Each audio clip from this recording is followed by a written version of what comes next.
everyone. Welcome back to the cell signaling course. We'll start from where we left in the last class. If you recollect, we were discussing receptor tyrosine kinases, how they are activated, what different discoveries led to the identification of tyrosine kinase activity, and how it became a game changer in animal kingdom where a lot of growth, proliferation, survival, differentiation cues were working through receptor tyrosine kinase. We will see in today's class that how receptor tyrosine kinases are activated, how they are recognized, and how the signaling downstream to them moves in a given direction dependent on whether there is an adapter, whether there is an enzyme which is recognizing the activated receptor.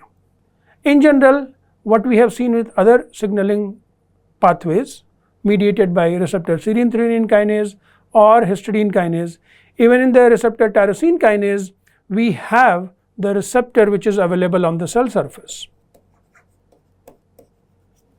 And this receptor, when binds to the ligand, basically ends up dimerizing the receptor.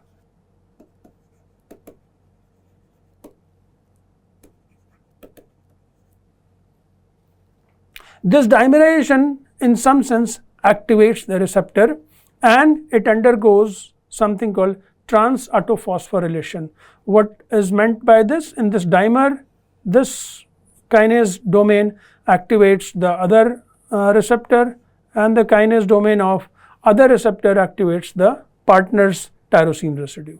And this cross or trans-autophosphorylation of the receptors as a dimer activates them, which basically means that they are sending a signal inside the cell that they have been activated by binding of ligand on the surface. What happens next? Apart from these phosphorylation which happen on the receptor for its activation, there are more phosphorylation marks are generated in the cytosolic tail of the receptor. Now this is a kind of amplification of the idea that receptor has been engaged with a ligand on the cell surface. And this is kind of giving a signal out inside the cell for molecules to come and bind here. And this is where different types of molecule present inside the cell can come and bind. So look at a situation where you can have one set of adapter. If I say adapter A, this will come and bind to the receptor. And depending on what other features this adapter has, the signaling will go in a given direction. It is also possible that there is other set of adapter, if I say adapter B, that comes and recognizes this activated receptor and takes the signaling in given direction. It is also possible that another adapter which is in the class of adapter C will take the signaling forward depending on what additional domain it has. What you realize in this process is that generation of phosphotyrosine is something which is very critical. And this phosphotyrosine must be recognized. And in previous class, I mentioned that how certain proteins having SH2 domain, Src homology 2 domain, or protein tyrosine or phosphotyrosine binding domain containing protein, they recognize tyrosine, phosphorylated tyrosine, and thus take the signaling forward. What other way this receptor tyrosine can be activated is that sometimes these receptors, they present different conformation. Normally in the absence of signal, or if I say absence of signal binding, the receptor has a conformation which keeps it inactive. When ligand binding happens, the reorientation of this dimeric receptor happens. Basically here the ligand has bound, and this dimeric receptor has a new conformation. And out of the two entities in the dimeric receptors, one acquires a little different shape than the other one, and this one which acquires a shape and serves as an activator which means that first this will initiate phosphorylation on the receiver type of receptor, and this phosphorylation will trigger the cross phosphorylation event, and you will have the phosphorylated dimeric receptor. But to begin with, the phosphorylation or activation was inhibited by a particular conformation, and when the activation started, one of the receptor in the dimer has a different conformation which is like activator, and the other one has a more of a receiver conformation, thus gets phosphorylated. If you recollect, in case of receptor serine threonine kinase in animal world, we had type 2 receptors which had kinase activity, and type 1 receptors had the serine residue which could be phosphorylated. So here also it seems that there is some preference given to one of the dimeric component to start the process of phosphorylation and thus receptor activation. And eventually when this conformation is achieved, many more phosphorylation events occur in the tail of the receptor, which attracts effector molecules or adapter molecules, which we discussed in the previous slide, that these receptors must have a SH2 domain or PTB domain so that they can initiate signaling. So basically, the activated receptor is asking to be bound by the next set of molecule, and to achieve that, the next set of molecule should have at least minimal these domains, SH2 or PTB. So in a scenario where the receptor is present, not dimeric, but the two entities are closer, and the ligand binding happens. I would also like to emphasize one thing right here is that it's not like that receptors are far away and they are never existing as a dimer in the absence of ligand. Rather, it is about the affinity and the dynamics and the stability of the complex. So even in the absence of ligand, if receptors are coming close together, they may appear like a dimer. However, the time of, if you say, half-life of such a dimeric complex in absence of ligand is very poor, and it is incapable of doing any signaling. What ligand does, that when it binds to the 2 receptor, it stabilizes this complex and increases the half-life in which the receptor is active. So once the ligand binding happens, the receptor is activated, trans autophosphorylation is happening, which you see as these blocks, and this trans autophosphorylation activates the receptor, and the adapter must come and bind to that. What has been noticed in this particular example, what we are seeing here, where receptor tyrosine kinase activates MAP kinase pathway. So you will notice that how multiple things are getting integrated in this mode of receptor tyrosine kinase signaling, where activated receptor recruits first molecule which is called GRB2. This molecule has characteristic SH2 domain which should recognize phosphotyrosine. In addition, it has 2 SH3 domains. So it has SH2 domain and SH3 domain, 1 of SH2 and 2 of SH3 domain. So through SH2 domain, it binds to the activated receptor, and this SH3 domain is known to bind to polyproline sequence, and this polyproline sequence is found in this effector molecule which is called RAS-GEF. This is where I ask you to recollect that when we were discussing G proteins, particularly the small GTPases, so it existed in small GTPases existed in GDP bound state, and GTP bound state. GTP bound state was on state and GDP bound state was off state. The conversion of off state to on state was mediated by Jeff-like molecule, and conversion of on state to off state was mediated by gap-like molecule, which accelerated hydrolysis, and this allowed the exchange of nucleotide. The diphosphate nucleotide was removed and triphosphate type of nucleotide was lodged. So what this RAS-GIF will do, it will convert the RAS molecule which is in diphosphate bound form, GDP bound form, and thus inactive. Utilizing the GDP exchange process, it will ensure that RAS goes into a triphosphate bound form or RAS-GTP form. This RAS-GTP form is active form, and it now signals and works through the MAP kinase pathway.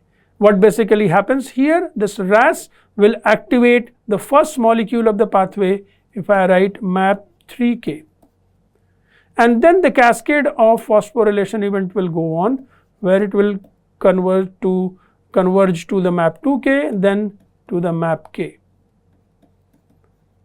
And finally, this MAPK activates the signaling which is related to the growth and proliferation. Several of RAS mutants are known to cause tumorigenic transformation because they activate this MAP3K pathway. Remember, MAP stands for mitogen activated protein kinase.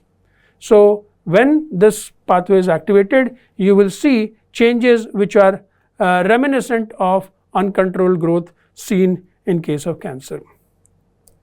One very unique type of receptor tyrosine kinase signaling is called JAK-STAT pathway, and here the interesting aspect is that the receptor itself does not have the kinase activity.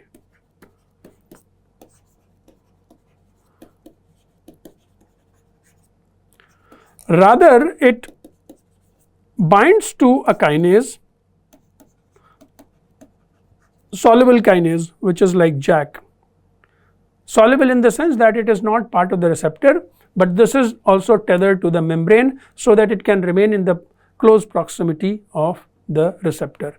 And this often I consider to be a two-component system type, which we discussed in microbial world and plant system.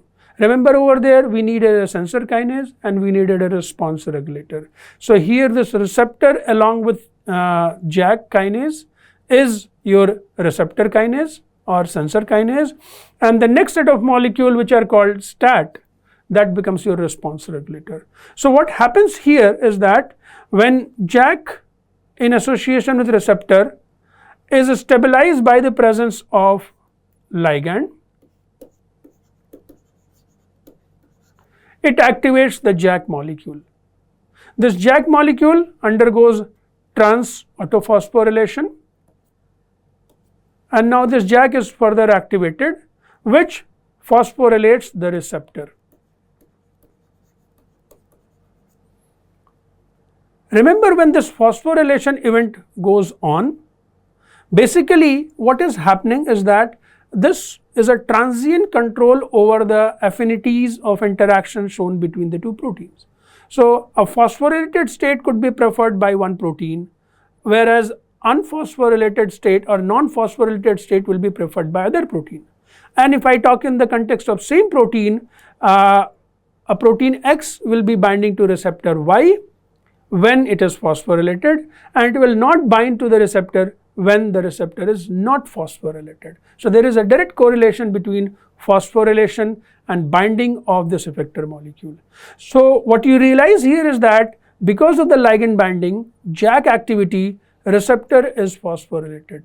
This brings the next molecule into picture, that STAT molecule.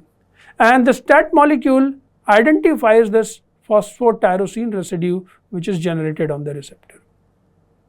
Earlier this could not bind because there was no phosphate residue available on the receptor. Now it comes and bind over there. Because of this proximity, now JAK phosphorylates the STAT also. So what you end up generating is a phospho version of the STAT. This is what will happen. This domain or the structure which you see here is your SH2 domain, which is recognizing the phosphotyrosine residue. So as soon as the STAT is phosphorylated, it loses affinity for the receptor. So you can say unphosphorylated STAT had greater affinity to phosphorylated receptor. But when STAT was phosphorylated, it loses affinity for the receptor. Now when it loses affinity, what it does, it undergoes dimerization through these phosphotyrosine and SS2 binding. So they undergo dimerization. This STAT dimer is now active. It moves into the nucleus, and here it transcribes genes which are directly involved in cytokine signaling. So the STAT binds to DNA regions which are cytokine response elements and then targets the expression of different cytokines. They also are activated by different interferons and so on to continue with the signaling. So what you realize here is that this game basically which is being played between receptor and the effector molecule is tightly regulated by this entity which is being generated, phosphotyrosine. If I write that as a PY, phosphotyrosine, and I have been emphasizing that it is recognized by SH2 domain and the PTB domain. So what is the difference between the two? What has been found from different studies is that SH2 is recognizing the phosphate which is like in this conformation where tyrosine is present, then there is another amino acid which could be anything, and then you have asparagine. Or you can say some phosphotyrosine entity itself, no effect of proximity is good enough for SS2 domain to bind. But yes, the binding will be more if desired set of proximal amino acids are present. In case of PTB, what happens that it recognizes particularly this conformation or the motif.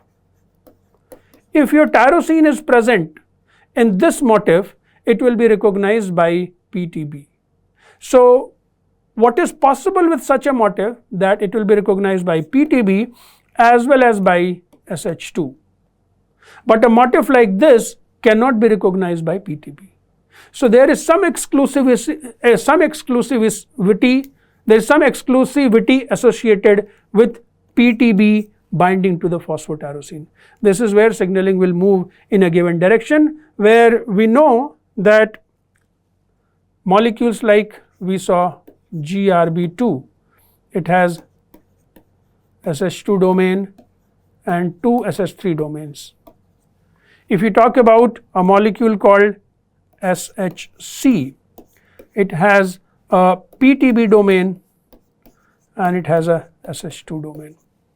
So basically they will engage in interaction with different set of proteins, one which has NPXY motif and is phosphorylated there, or this could be where it is phosphorylated here. So a protein will engage, it will couple actually two different types of molecule into one signaling event. So let's see some example of these molecules which are present in this receptor tyrosine kinase signaling, which recognize activated receptor as adapter. Here adapter would mean that they may not have any catalytic activity, rather they have domain which allows protein-protein interactions largely, or sometimes DNA-protein interaction. So there are some adapters. For example, we have already told you about the GRB2. I already told you about SHC. Here this adapter, this SH2 was like a scaffold protein, which means that This through PTB domain will hold one protein, and with SS2 domain it will hold other protein, thus serving as a scaffold. Adapter, why GRB2 was adapter? Because it was connecting receptor to RAS pathway through another molecule which was your RAS-GEF. Then there could be proteins which have additional very critical domain when we are looking at the discovery related to the receptor tyrosine kinase activity and so on. So one of the domain which was identified was pH domain, which binds to the PIP2 lipid in plasma membrane. So you consider a scenario where there is a molecule which has SH2 domain and pH domain. So this domain will help it tether to the membrane, and then SH2 domain will help recognize the phosphorylated tyrosine on the receptor itself. In some cases, what we have seen, particularly in case of JAK-STAT signaling pathway, where the response has to be mediated. So SH2 domain comes with another domain which is called SOCS domain, which is suppressor of cytokine signaling. So basically, when signaling is mediated, when signaling is over, SS2 domain will recognize phosphotyrosine on the STAT molecule and then ensure that the signaling is inhibited. Now you can also have the STAT molecule as such, which we saw, which has SS2 domain, through which it first binds to the receptor, then it engages itself in the dimer formation, which in addition will have DNA binding domain and something called transactivation domain. Together this gives it a functionality of a transcription factor. So you see that how phosphotyrosine, which is generated on the receptor, can be recognized by different class of molecules, whether it is adapter, scaffold, or transcription factor, or something which is like this is like a signal regulator, because it suppresses the original cytokine signaling. What else can happen over there is that there could be enzymes which are associated with this. So what goes on over there is that there are different types of enzyme, and to begin with, the very first enzyme which led to the discovery of tyrosine kinases, it is called SRC enzyme. It has 3 domains, and that is where you have SH1, SH2, SH3. Not necessarily this is your orientation of the SH1, SH2, SH3 domains, but I am trying to tell you that how SRC was the parent molecule which was utilized for categorizing multiple aspects of the enzymes as well as the adapter molecule. So one of the first domain which was identified here was the kinase domain. So basically SH1 domain is the kinase domain. Then we have seen that this is phosphotyrosine binding domain, and this is the one which binds to the polyproline. So the enzyme activity which is here is the kinase activity. Then there are multiple of these molecules which will come in multiple combination. Remember that we are talking about the enzymes, so they must carry some enzyme activity. So one of the molecule is having not only tyrosine kinase activity, but it also has the pH domain along with SH2 and SH3 domain. So now you can see where the activity will be localized. It will be localized to the membrane, right? Then there are enzymes which, along with one of these, not necessarily that all enzymes which are recognizing the phosphotyrosine have many more domains. Remember that they must carry at least one minimal domain which is SH2 domain, so that they can identify phosphotyrosine, and then additional domain which carries the enzyme activity. We saw the cases of enzyme activity as kinase. There are examples where you have the phosphatase activity. what does phosphatase activity mean? It will remove the phosphate group from the amino acid. If it is tyrosine phosphatase, it will remove the phosphate from the tyrosine residue. So, example of this molecule is SHC1. Then there are enzymes which will carry the pH domain, which means that it will be membrane bound. It will carry SH2 domain, which will be helping it to recognize phosphotyrosine. Then it has a lipase activity, which will break down PIP2 into DAG and IP3. So, such a molecule is called phospholipase C. Then we have seen that proteins which have specific activity, like sometimes you have the gap and Jeff activity. So, RAS gap, the molecule which is RAS gap has these SH2, SH3 domains, and then in addition it has the gap domain, right. So, you realize that how different activities could be over there. If there is a combination of gap, there is a combination of Jeff also.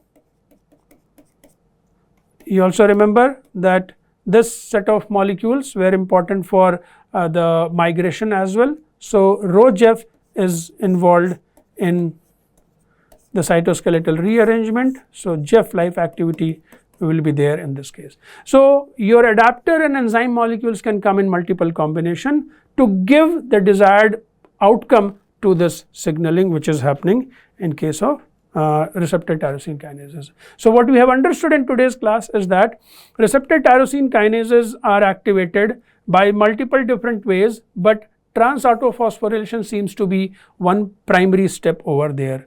The adapter molecules which come downstream of the activated receptor, they carry at least this SH2 domain, which makes it easy for them to bind to the phosphotyrosine which is on the receptor, or they can come with the phosphotyrosine binding domain which will be present in a specific context. JAK-STAT signaling is one of the simplest form of the receptor tyrosine kinase signaling, and as I said, I consider this to be a two-component system type of signaling in animal world. And you can have multiple different effector molecules coming together to give the signaling a more of a divergent and network type appearance downstream of the receptor activation. Thank you.